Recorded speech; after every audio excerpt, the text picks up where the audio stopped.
Assalamualaikum warahmatullahi wabarakatuh. Kembali dengan Tabib Puan di sini. Barusan ada konsul yang masuk ya. Keluhannya mata kirinya buram, hampir tidak bisa melihat. Kemudian tensinya 167, detak jantungnya 167 per 93, detak jantungnya 82. Sebelum saya analisis, saya tanya dulu, apakah klien ini ada diabetes atau tidak?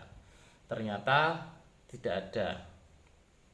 Oke, kita coba analisis kaitan kenapa matanya itu buram, bahkan hampir tidak bisa melihat dengan tensi ini. Kita analisis ya. Dari angka tensi ini kita melihat bahwasanya ada indikasi inflamasi di cairan cerebrospinal ya. Apa itu? Yaitu inflamasi di cairan pelindung otak ya. Saya tidak menjelaskan rinci ya analisis inflamasinya dari mana, dari angka mana ya, karena di sini bukan tempatnya kelas kuliah ya. Saya bantu secara analisis saja. Dari analisis ini terlihat bahwasanya ada indikasi inflamasi cerebrospinal. Nah, maka efek daripada inflamasi cerebrospinal itu diantaranya nanti ya ke depannya itu bisa termasuk akan mengarah kepada infeksi ya. Kaitannya dengan mata yang hampir buta itu apa? Yaitu karena ada tekanan ya, ada tekanan di intrakranial ya, dari intrakranialnya ini tertekan. Sebenarnya sebab tekanan di intrakranial itu berbagai macam ya. Ada diantaranya karena benturan gitu, misalkan jatuh ya, kemudian kepala terbentur gitu, ada trauma, atau mungkin ada dia tertekan dari dalam seperti ada tumor otak dan sebagainya. Itu memang bisa ya. Tetapi juga ada faktor lain yaitu infeksi.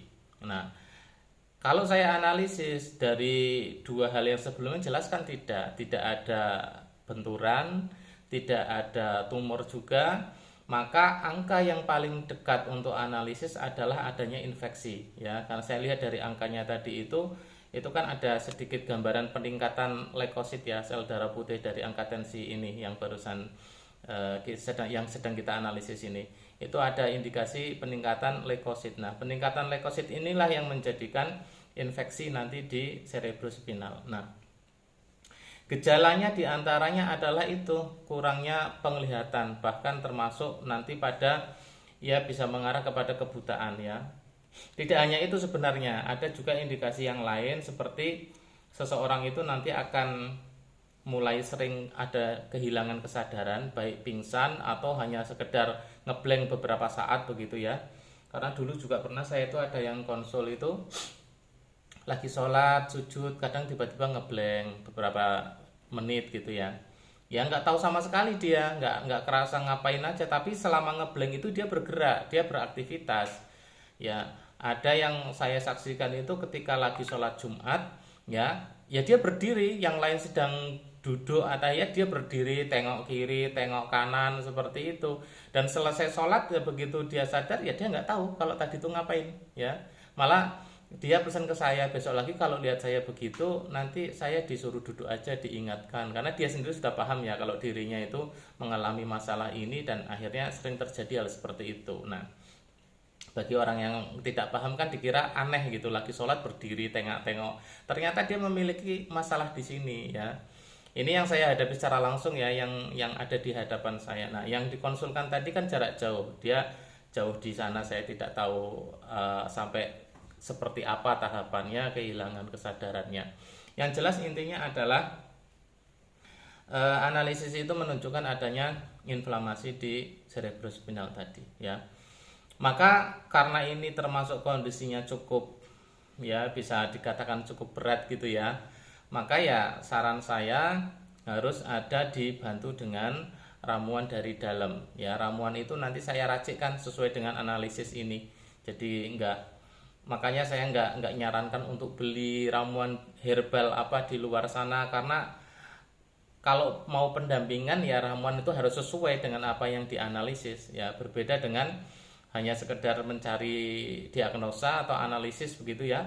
kemudian dapat analisisnya, cari herbal sendiri ya nggak ada masalah gitu. Tapi kalau pendampingan ya harus ramuan itu harus dari saya, harus saya racik sendiri begitu.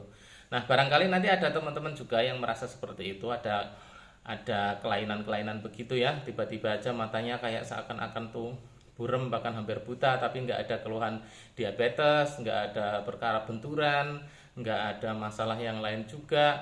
Coba nanti kirim tensinya ya, nanti konsulkan ke saya, daftar dulu terus konsulkan ke saya. Barangkali nanti terlihat masalahnya bisa kita bantu ya. Kalau saya nggak bisa membantu nanti saya bilang saya nggak bisa membantu, saya arahkan rujuk ke medis begitu ya. Oke teman-teman, semoga bisa bermanfaat di video ini. Syukur-syukur bukan hanya mencari informasi ya tentang analisis tensi seperti ini dan seperti ini, tapi juga antum belajar ya.